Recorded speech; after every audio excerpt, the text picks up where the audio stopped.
Director of National Intelligence Tulsi Gabbard joins me. Nice to see you, Madam Director. And, I love the facts, so I just want to get some background. So, obviously, the last 4 years, the Trump administration couldn't investigate this at all. You weren't in power, although there was a Republican Senate committee that did. So tell me, when did you begin looking at these documents?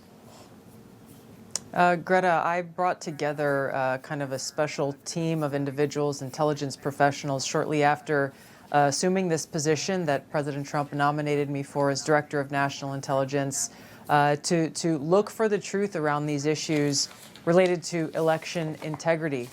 This is something that I worked on a lot as a member of Congress. This is something of paramount importance, obviously, to President Trump, but really to the American people to have faith and trust in the integrity of our democratic republic. And so we've really spent the last few months since I've been on this job focused on finding the truth, very simply finding the truth to bring about transparency and accountability. So in the documents that we released last week and as well as this week, it really brings forward very clear evidence. And for those reporters who are running in different directions or not covering it all, to me, they've either read it and are afraid to tell the truth, or they haven't even read these documents at all, because anyone who is even moderately objective would read this and wonder, why is it that after the months leading up to the November 2016 election, the intelligence community assessed that over and over, Putin and Russia did not have either the intent or capability of impacting the outcome of the November 2016 election. Fast forward, the election happens in November of 2016. President Trump defeats Hillary Clinton. A few weeks later, in early December, still, the ODNI, then Obama's ODNI and Obama's FBI director, they went and briefed Congress in a classified briefing. And not once did they mention that Putin or Russia aspired to help Donald Trump get elected. This is all in the documents that we released. A few days later, however, there was a secret meeting that was called a National Security Council meeting with the national security principals and President Obama's senior cabinet members. And after that meeting, the Obama ODNI, James Clapper, his assistant, sent out a list of taskings for intelligence community leaders saying, per the president's direction, the tasking was to develop a new intelligence community assessment that details how Moscow tried to meddle in the election in favor of Donald Trump. And this is where things changed. Fast forward to when this report was released in January of 2017. DNI Clapper, Obama's DNI, led the production of it. CIA Director John Brennan tasked 5 people in his organization and worked with the FBI to produce this new assessment that was a 180-degree flip-flop from the several assessments that led up to the election. The Obama-directed intelligence assessment said that Putin and Russia did aspire to help elect Donald Trump in that 2016 election. And so the report that we released yesterday was a result of an investigation that the House Intelligence Committee staff majority conducted. It took them well over a year interviewing several of the intelligence professionals that were involved in the production of this manufactured intelligence document. And it really goes line by line detailing how this assessment that was created in January of 2017 at the direction of President Obama literally manufactured intelligence, knowingly put down falsehoods in order to reach this assessment conclusion that I stated, that Putin and Russia aspired to help Donald Trump win the election when it was blatantly false. They knew it was false, yet they sold it to the American people as though it were true.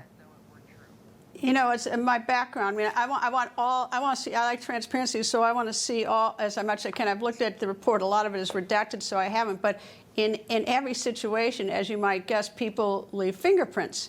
And there are 2 things that stick with me. Otherwise, I wouldn't be so, I wouldn't be so eager to find out what's going on, because I think maybe let bygones be bygones, perhaps. But there are 2 things that they did in plain sight that they tried to do.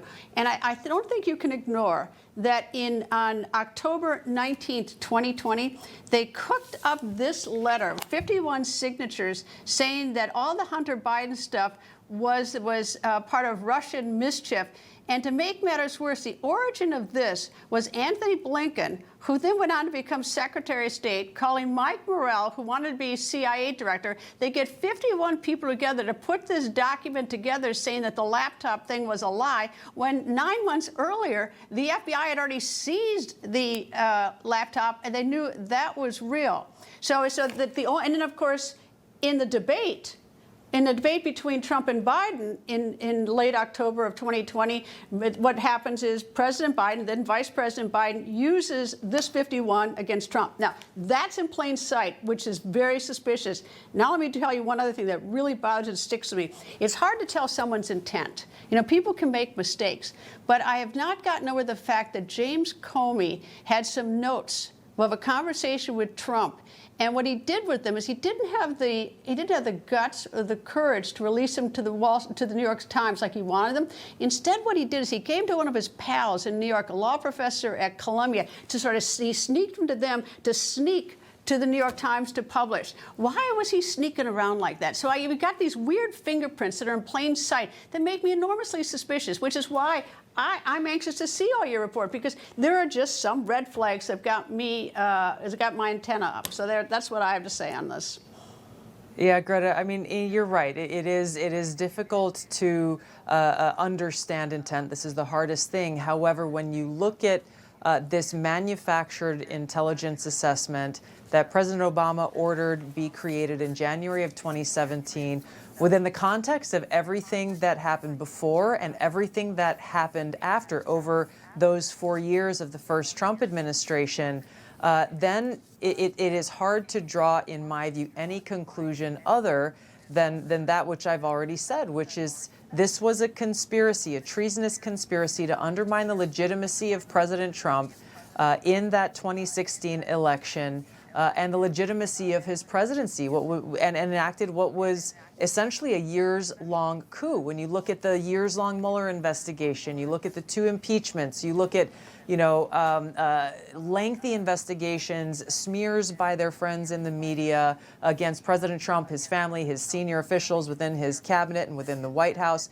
The list goes on and on of all of these things happening. And what did they use as the foundation for this? It was this January 2017 manufactured intelligence community assessment that President Obama ordered then DNI James Clapper and CIA Director John Brennan to produce.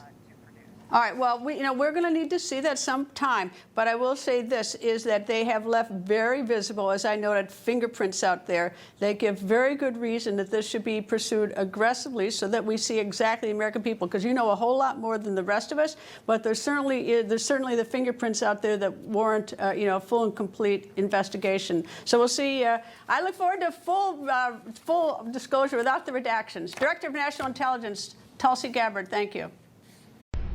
People think news just happens. It doesn't. It happens because there's someone there to capture the moment, to explain it and share it. That's my job. I go where news breaks and give you the facts. Join me for The Record on Newsmax.